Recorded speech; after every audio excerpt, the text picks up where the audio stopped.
ज्ञान वाणी का नव उपहार, पहुंची शिक्षा के द्वार, पढ़े लिखे और बने कुशल, ज्ञान वाणी का उद्देश्य सफल, ज्ञान वाणी।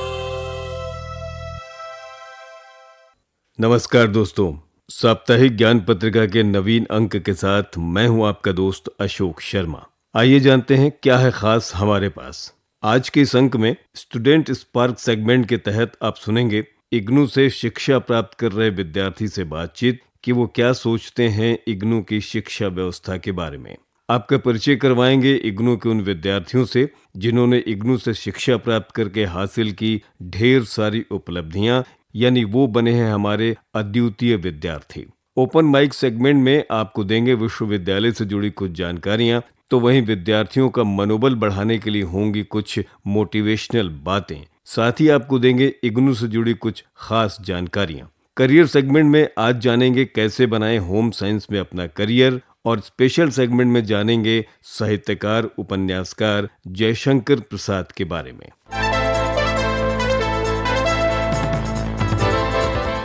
चलिए दोस्तों, कार्यक्रम की शुरुआत करते हैं स्टूडेंट स्पार्क सेगमेंट से। इसके तहत आज हमारे साथ अपने अनुभव साझा कर रही हैं स्मृति कुमारी।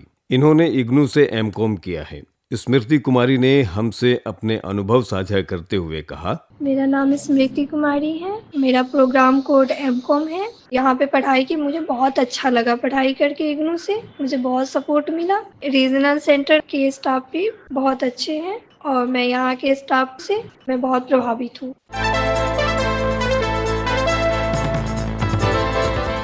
साप्ताहिक ज्ञान पत्रिका कार्यक्रम इस समय आप ज्ञानवाणी दिल्ली से सुन रहे हैं FM 105.6 मेगाहर्ट्ज पर। श्रोताओं, आइए अब बात करें हमारे अद्वितीय विद्यार्थी सेगमेंट की।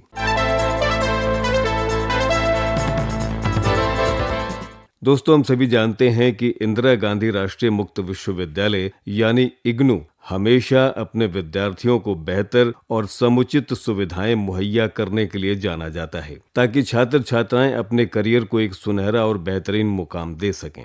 ऐसे ही एक अद्वितीय विद्यार्थी हैं गीता सोलोराज। आपने इग्नू से साइकोलॉजी में MA किया है। आइए सुने वो क्या कहती हैं। I'm working with children, students in career counseling. I am working at Counseling Center for Transformation with my wonderful friends. We work with people who are on the spectrum and we work with organizations to make it a more inclusive culture. Now, how did I get here? I got you through this.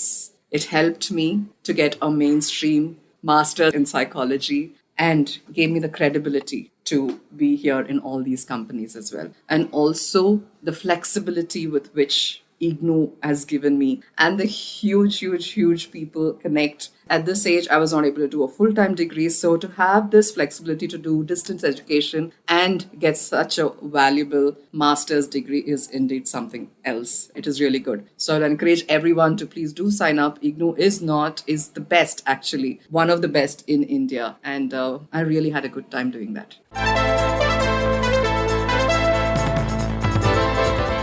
साप्ताहिक ज्ञान पत्रिका कार्यक्रम इस समय आप ज्ञानवाणी दिल्ली से सुन रहे हैं FM 105.6 मेगाहर्ट्ज पर।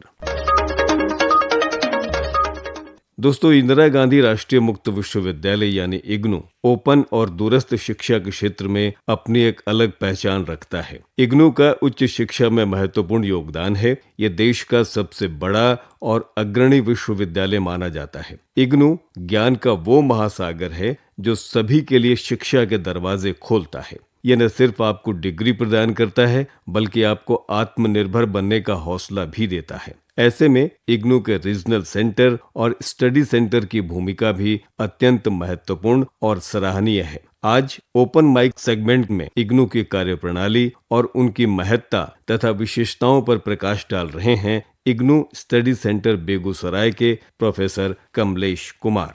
As far my experiences with IGNOU is concerned, it goes long back. I have been associated with it in many capacities, in the capacity of an academic counselor, in the capacity of assistant coordinator, and also in the capacity of coordinator, and found its working respectable and praiseworthy at all levels. I hope that the learners of our nation, they will fall in love with IGNOU, and it has sufficient reason to fall in love with. Hardly any university is there in the nation, especially in distance education, which imparts education is as many as 2050 subjects. So I have all the praise, and I have all the commendation, and I have all the respect and regard for this IGNOU.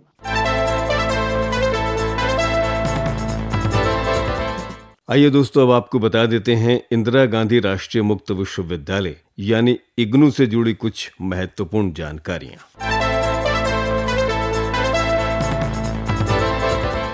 Indira Gandhi राष्ट्रीय मुक्त विश्वविद्यालय यानी इग्नू 19 नवंबर 2025 को मना रहा है अपना 40वां स्थापना दिवस। कार्यक्रम के मुख्य अतिथि होंगे professor Peter Scott, president and CEO, Commonwealth of Learning, Vancouver, Canada. कार्यक्रम की अध्यक्षता इग्नू की कुलपति प्रोफेसर उमा कांजी लाल करेंगी। ये समारोह इग्नू के डॉक्टर अंबेडकर सभागार में प्रातः 11 बजे से आरंभ होगा।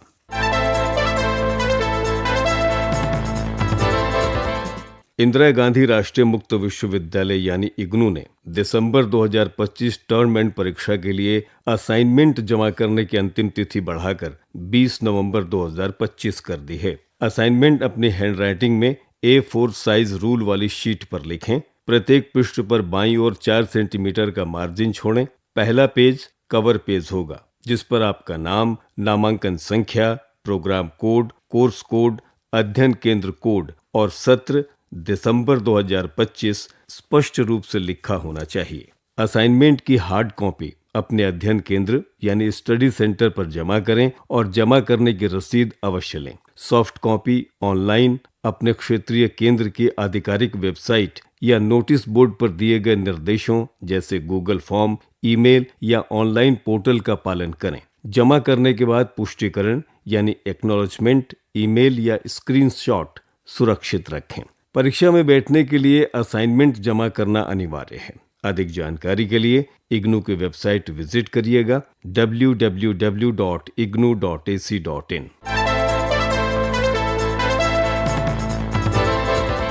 Indira Gandhi national open university यानी इग्नू ने दिसंबर 2025 सत्र की टर्म एंड एग्जामिनेशन का शेड्यूल जारी कर दिया है। परीक्षाएं 1 दिसंबर 2025 से शुरू होकर 14 जनवरी 2026 तक चलेंगी। ये परीक्षाएं 2 पालियों मॉर्निंग और इवनिंग में आयोजित होंगी। इस बार परीक्षाएं पेन एंड पेपर और कंप्यूटर बेस्ड टेस्ट यानी CBT दोनों मोड में आयोजित की जाएंगी। जिन छात्रों ने दिसंबर 2025 सत्र की टर्म एंड एग्जामिनेशन के लिए परीक्षा फॉर्म भरा है, वे अपना एडमिट कार्ड डाउनलोड करके परीक्षा केंद्र पर उपस्थित होकर परीक्षा दे सकते हैं। हॉल टिकट, एडमिट कार्ड आमतौर पर परीक्षा शुरू होने से 7 से 10 दिन पहले इग्नू की आधिकारिक वेबसाइट पर जारी किया जाएगा। परीक्षा संबंधी सभी आधिकारिक और नवीनतम जानकारी के लिए छात्र इग्नू के आधिकारिक वेबसाइट ignu.ac.in के स्टूडेंट सपोर्ट या डाउनलोड सेक्शन को नियमित रूप से चेक करें। अधिक जानकारी और अपडेट के लिए ignu.ac.in पर विजिट किया जा सकता है।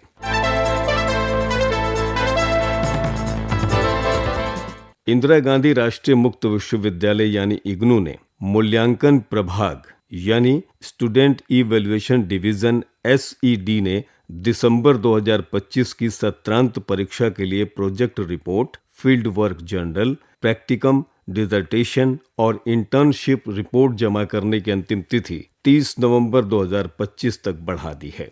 छात्रों को सलाह दी जाती है कि वे इस विस्तारित समय का उपयोग करते हुए अपनी संबंधित रिपोर्ट समय पर जमा कर दें। छात्रों को टर्म एंड परीक्षा फॉर्म के साथ आवश्यक प्रोजेक्ट मूल्यांकन शुल्क भी जमा करना होगा, अन्यथा रिपोर्ट पर विचार नहीं किया जाएगा। अधिक जानकारी के लिए इग्नू के आधिकारिक वेबसाइट पर दिए गए दिशा निर्देशों को ध्यानपूर्वक पालन करें और ignu.ac.in पर विजिट करें।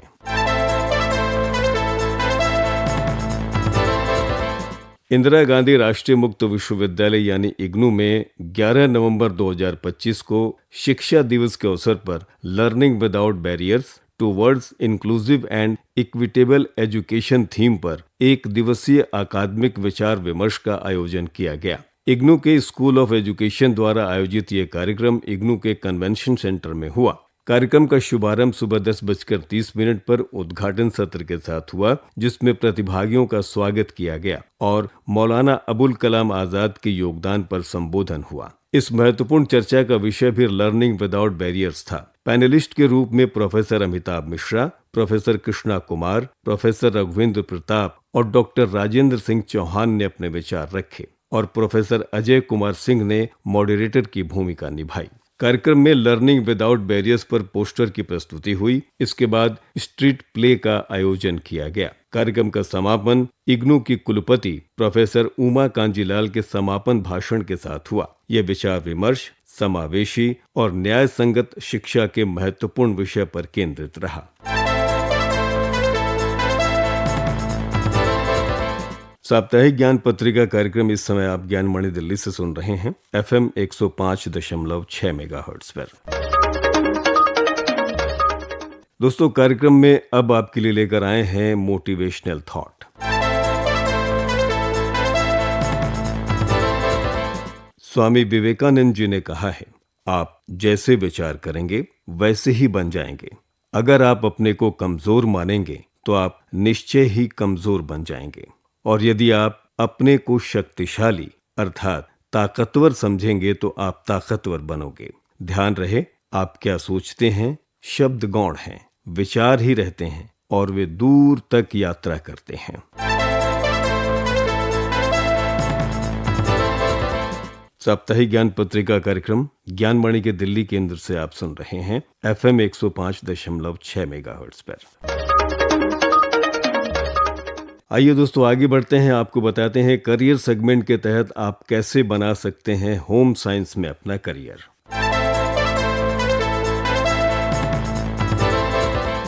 श्रोताओं, क्या आप सोचते हैं कि होम साइंस सिर्फ घर के कामकाज से जुड़ा है? अगर हाँ, तो आप गलत हैं। होम साइंस यानी गृह विज्ञान एक बहुआयामी क्षेत्र है जो पोषण, कपड़े, आवास, मानव विकास और संसाधन प्रबंधन जैसे विषयों का एक मिश्रण है। यह आपको व्यक्तिगत और पेशेवर जीवन में सफलता के लिए तैयार करता है। होम साइंस, जिसे गृह विज्ञान भी कहते हैं, सिर्फ खाना बनाना या घर संभालना नहीं है। ये एक बहुआयामी विषय है जो घर, परिवार, पोषण, स्वास्थ्य, वस्त्र विज्ञान, इंटीरियर डिजाइनिंग और संसाधन प्रबंधन जैसे कई पहलुओं का वैज्ञानिक अध्ययन करता है। होम साइंस में करियर बनाने के लिए 12वीं पास होना जरूरी है।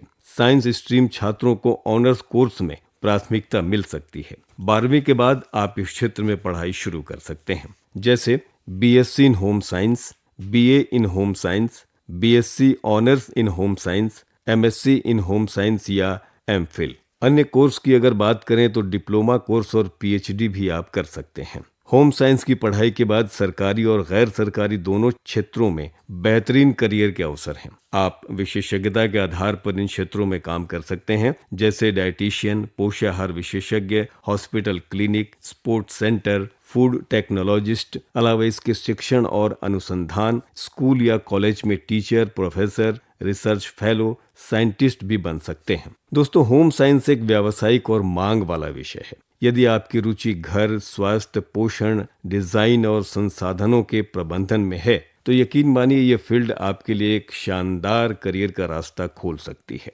ये थी जानकारी कि किस तरह होम साइंस में बनाया जा सकता है अपना करियर। और अब क्या आप जानते हैं,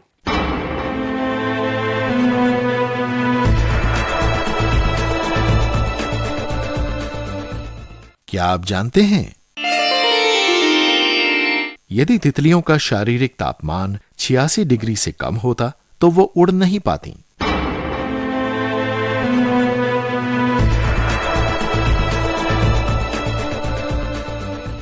साप्ताहिक ज्ञान पत्रिका कार्यक्रम इस समय आप ज्ञानमणि दिल्ली से सुन रहे हैं FM 105.6 मेगाहर्ट्ज पर। और आइए अब कार्यक्रम के स्पेशल सेगमेंट में आज जानते हैं साहित्यकार और उपन्यासकार जयशंकर प्रसाद जी के बारे में।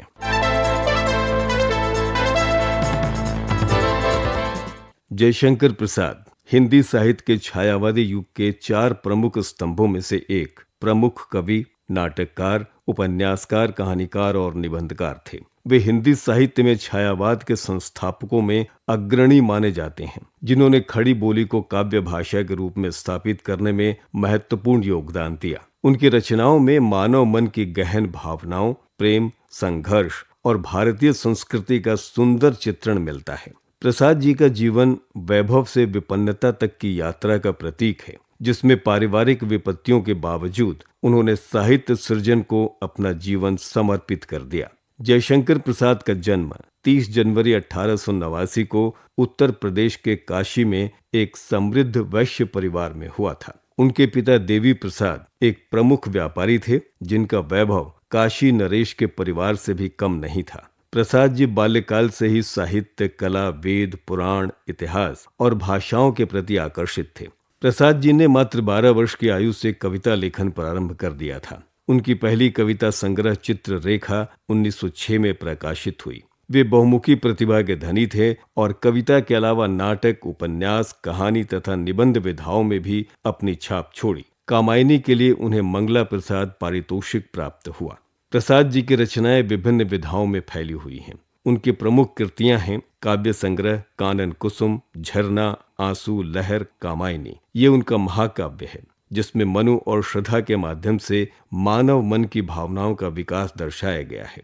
नाटक उनके रहे चंद्रगुप्त, स्कंदगुप्त, ध्रुव स्वामिनी। प्रथम नाटक सज्जन महाभारत पर आधारित था। उपन्यास की बात करें तो कंकाल, तितली, इरावती, मरणोपरांत। कहानी संग्रह छाया, आकाशदीप। अन्य रहे प्रेम प्रतीक, आंसू और गीत संग्रह। दीर्घकालीन बीमारी यानी क्षय रोग से पीड़ित प्रसाद जी का निधन 15 नवंबर 1937 को वाराणसी में हुआ। उनके निधन से हिंदी साहित्य को अपूरणीय क्षति हुई, लेकिन उनकी रचनाएं आज भी प्रासंगिक हैं। जयशंकर प्रसाद हिंदी साहित्य के कामायनी कवि के रूप में अमर हैं, जिन्होंने छायावाद को नई ऊंचाइयां प्रदान की।